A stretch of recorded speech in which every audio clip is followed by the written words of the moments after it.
The Middle East is rich in oil reserves, providing a huge amount of the world's energy. But what it has in abundance in hydrocarbons, it lacks in a critical resource that is growing scarcer by the year: water. The Saudi government has proposed a megaproject that sounds completely insane.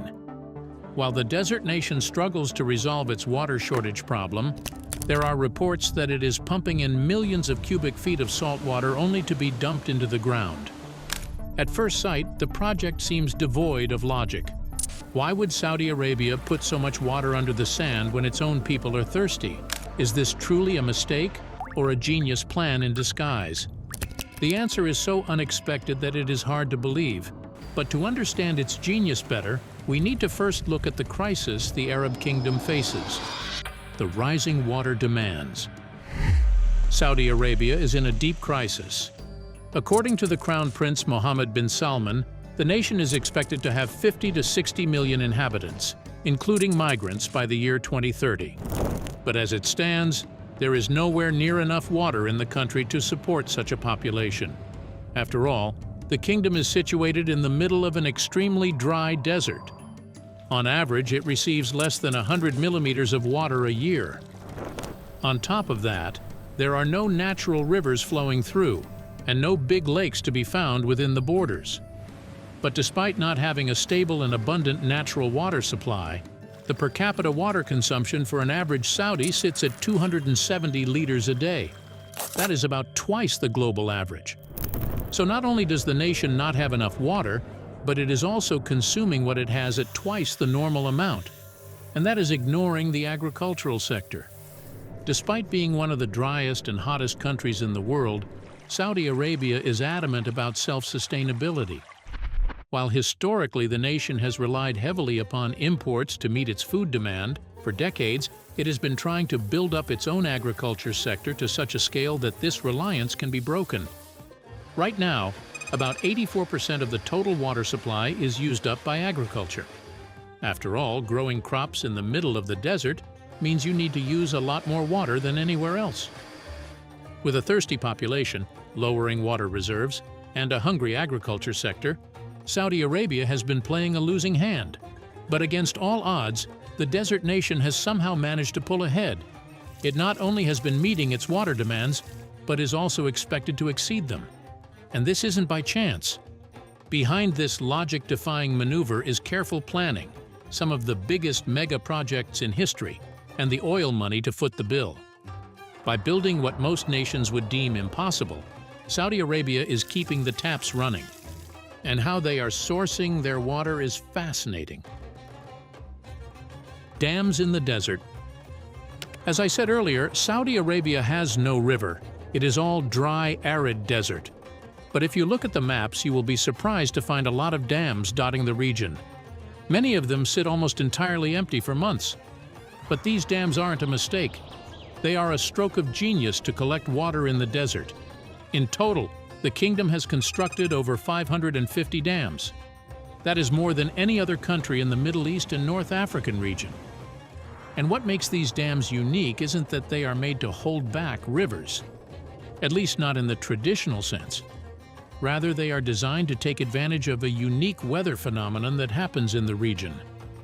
Most of the dams in question are built in wadis. A wadi is a dry riverbed that is created by the water from heavy rainfall. In the case of Saudi Arabia, these wadis are carved out because of flash floods that occur violently during rare desert storms. After a storm, this water floods down into the wadi, where the dam holds it to be pumped to urban centers to be used. Now this has an additional hidden benefit. Flash floods are extremely dangerous and can wipe out a community in a matter of seconds, which is why they are labeled as a natural disaster. By building dams, Saudi Arabia has not only secured a reliable source of water, but also built a protection net for its people. The biggest of these dams is the Bisha Dam in Asir province, which can hold nearly 11.5 billion cubic feet of water. And all 550-plus dams in the kingdom combined have a capacity of a bit under 92 billion cubic feet. But that doesn't mean there is actually that much water being sourced from these dams. After all, flash floods aren't a common occurrence, so most of these dams are never anywhere near their full capacity. In fact, the water from the dams only accounts for 3% of the country's total domestic water supply. Not insignificant, but not great either. The Saudi government is planning to build 1,000 more such dams to bring that number up. But until that happens, the kingdom has to heavily rely on its more abundant yet way riskier water source: the aquifers. Not having rivers doesn't mean Saudi Arabia lacks a natural source of water entirely. Rather, the kingdom sits on a large number of aquifers. For the last few decades, these have been its main source of water. But this is where an important distinction needs to be made. Saudi Arabia has two kinds of aquifers, and one of those is more sustainable than others. The first are the shallow aquifers. These ones are located relatively closer to the surface, and so they are easy to access. But at the same time, it means that when it rains, the water can easily seep underground and replenish them. The kingdom has some of these shallow aquifers, but the other type, fossil aquifers, is much more common in the region. Fossil aquifers, as their name suggests, are extremely old. These are located much deeper underground and were created tens of thousands of years ago when the region used to be a lush green oasis. Due to their extreme depth, these aquifers, while abundant and numerous, cannot be replenished by rain. Still, for a nation that used it wisely, it would have been an extremely valuable resource. Unfortunately, Saudi Arabia did not do so. In the 1980s, the leadership decided to do something rather bold. They wanted to go all in on agriculture and become a major exporter of wheat to reduce their over-reliance on oil. A great idea on paper, but devastating in a way the leaders did not expect. The government heavily subsidized wheat farmers and the equipment needed to make it possible. And most importantly, they tapped into the fossil aquifers as the main source of irrigation. Soon enough, Saudi Arabia became one of the largest exporters of wheat in the world. But this achievement came at a huge cost. Wheat grown in Saudi Arabia uses up to 3 times more water than the wheat grown elsewhere in a milder climate. And about 90% of that was coming from fossil aquifers. As a result, these non-renewable water sources were almost run dry, with several of them losing 80% of the water within them. 4/5 of the country's fossil aquifers have disappeared in just 2 decades. The wheat production was stopped in 2016, but by then, the damage was already done, and there was no going back. With the main natural water source almost depleted, the kingdom now tries to rely more on shallow aquifers. But even these are not enough since replenishment is slow due to the scarce rainfall in the region. If it doesn't rain, the water runs out. Thankfully, the kingdom is much more careful now about its usage of these valuable resources. Authorities are focused on finding viable alternatives. An example of this is its robust wastewater treatment infrastructure. From waste to taps. Since Saudi Arabia cannot pump water out of the ground as it used to, it is now more focused on using the water it has more responsibly. And a part of that is the kingdom's shift towards wastewater treatment in recent years.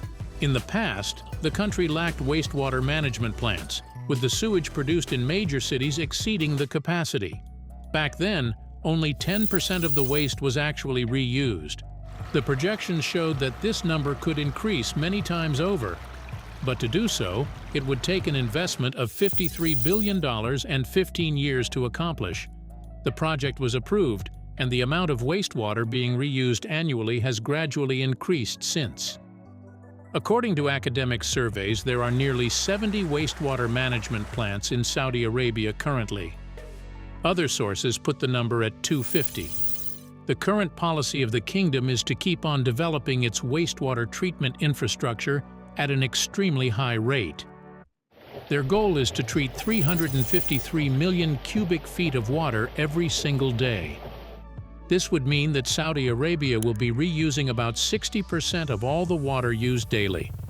If this is achieved, the country wouldn't have to rely as heavily on its non-renewable water sources as much as it does now.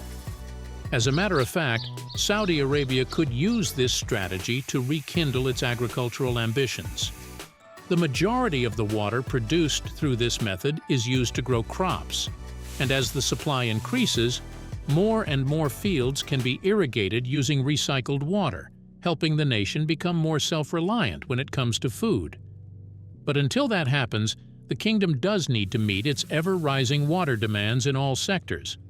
And according to Saudi engineers, the best way to do that is by creating an underground river, pumping water from the sea inland using this river, and dumping it underground.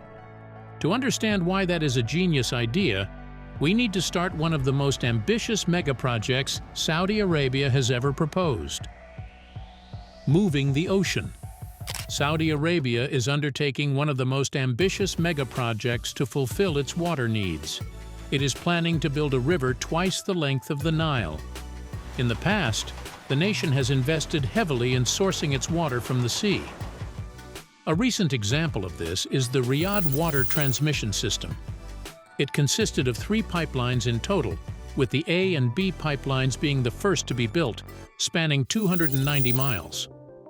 Pipeline C, part of the same project, took a shorter, more direct route spanning 242 miles. The project was unprecedented in scale and technology, becoming the first closed high-pressure water pipeline system in the world. More impressively, it was finished in just 3 years. But this project that Saudi Arabia wants to build is on another level entirely. The aim is to build the largest source of drinkable water in the world, and how they plan to achieve that is fascinating. The centerpiece of the project will be a river dug spanning 7,456 miles in total. For context, the Nile is only 4,130 miles long. But this project isn't a true river to be exact. Rather, the channel had to be built underground. And there is a good reason why. Saudi Arabia is extremely hot. A summer day is on average 105 to 115 Fahrenheit. At such extreme temperatures, rivers and canals on the surface stop being a viable method for moving water. The main reason behind that is evaporation. Evaporation causes a large quantity of the water to turn into vapor and disperse, reducing the total volume being received at the other end of the canal. And for such a long river as the one being proposed, the amount of water lost would be way too high to be acceptable. The only solution is to build the proposed river underwater, quite a distance below the surface, to ensure the water stays cool enough. This way, vaporization will be minimal. The government plans to use anti-corrosion pipes spanning over 7 feet to be installed under the ground through which the water from the sea will be transported. In a day, this pipeline will be able to transfer a little under 332 million cubic feet of water. To put that into context, the current water pipelines carrying seawater to cities in Saudi Arabia have a combined capacity of 685 million cubic feet of water a day. This new project alone would be equal to half that on its own. And believe it or not, this is the least impressive part of the entire proposal. Because while the pipeline will carry the water across the desert, up ahead, it will be connected to a huge network of pipes running beneath the Saudi cities. And this is where the numbers get truly insane. The authorities claim that this network will have a total length of nearly 78,300 miles if put end to end. That is more than enough to wrap around the Earth 3 times and still have some left over. But what is Saudi Arabia going to do with all that water? Well, aside from supplying water to the cities, there are 2 ways this water is going to be utilized. The first is to fill up huge reservoirs. Saudi Arabia knows that it cannot just meet the water demand and be done with it. They also need to store up in case of an emergency. What if a pipeline is damaged or a pump fails? Water could stop flowing in for days. The kingdom has planned for this. Near every major city, the authorities have built huge reservoirs specifically to store water. The pipeline Saudi Arabia plans to build helps keep these reservoirs filled. The biggest such reservoir is the Bremen Strategic Water Reservoir located near Jeddah, which stands as the largest drinking water storage facility in the world. With 11 circular concrete tanks, it can hold up to 72.75 million cubic feet of water. There is also Riyadh with a storage network boasting 169 million cubic feet, most of which is held in the single largest water storage tank in the city with 106 cubic feet capacity on its own. These are not just storage facilities. They are strategic masterstrokes designed to keep the nation running, even if the worst comes to pass. Most of these reserves are located underground, which, as we discussed, is perfect for preventing water from evaporating. This characteristic makes them invaluable for long-term storage. And Saudi Arabia isn't done just yet. It plans to nearly double its storage capacity by 2030, supplying most of the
fresh water from the sea. Now you may be wondering, why is Saudi Arabia using seawater for all this? Isn't it unusable for both plants and humans? Well, before the water enters the pipes, it is turned from salty to fresh water using desalination plants. Saudi Arabia has heavily invested in this technology in recent years. Ever since King Abdulaziz Al Saud ordered 2 large desalination units in 1926 to meet the demand for fresh water for pilgrims, the kingdom has continued expanding its desalination capacity. Today, there are 33 plants operating in the nation, the most important of which is the Ras Al Khair facility. The river project will also be supplied from reverse osmosis desalination plants working day and night of a similar caliber. Now, what is reverse osmosis? Well, it is a new water desalination technique that is taking hold in Saudi Arabia due to its greater reliability compared to normal desalination processes.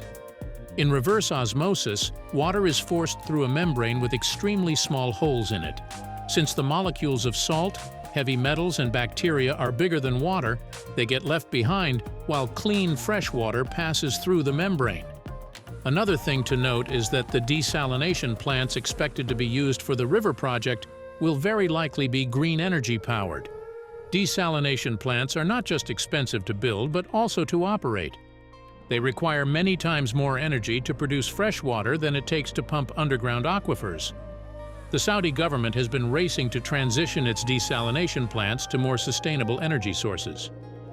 This is why most new plants being built are accompanied by solar farms to power them.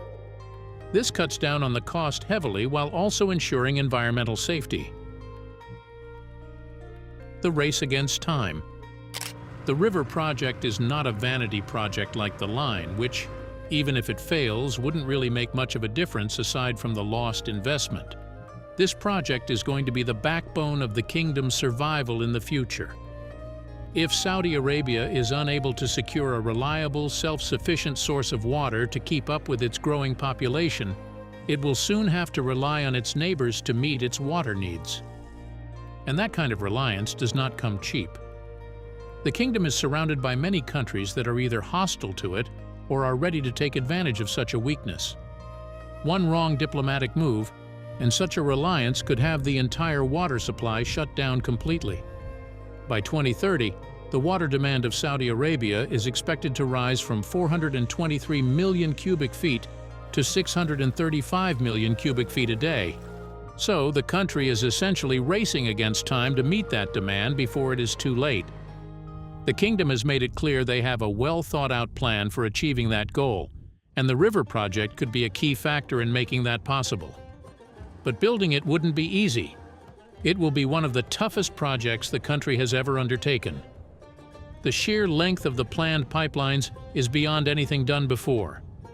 Building such a long pipeline through Saudi Arabia's deserts is extremely tough. The environment is as hostile as it gets. Temperatures are so high during the day that any worker would dehydrate or even faint. For most of the project, the workers will have to operate in the cooler morning hours or during the night. But that makes things even more dangerous. Flash floods are an ever-present threat in the region. It would only take one of those to do serious damage to the infrastructure and put the lives of the workers in harm's way. And then there is the terrain. Since the river project is going to be underground, the land needs to be excavated, the pipeline installed, and the ground filled back up. For the plains, this is not much of an issue, but things get much more dangerous when you have to cross mountains. Depending on the route that is selected for the project, the pipeline may be laid through mountain ranges. In that case, the workers would have to deal with the elevation challenges as well.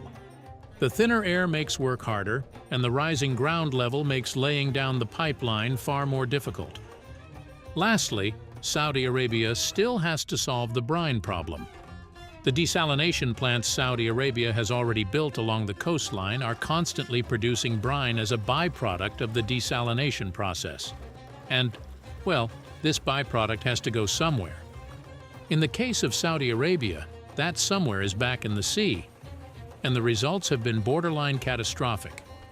The extremely salty hot brine contains chlorine, anti-scullants, and copper residual that are harming marine life in the region. In some cases, these pollutants have been recorded to raise temperatures by 50 degrees Fahrenheit.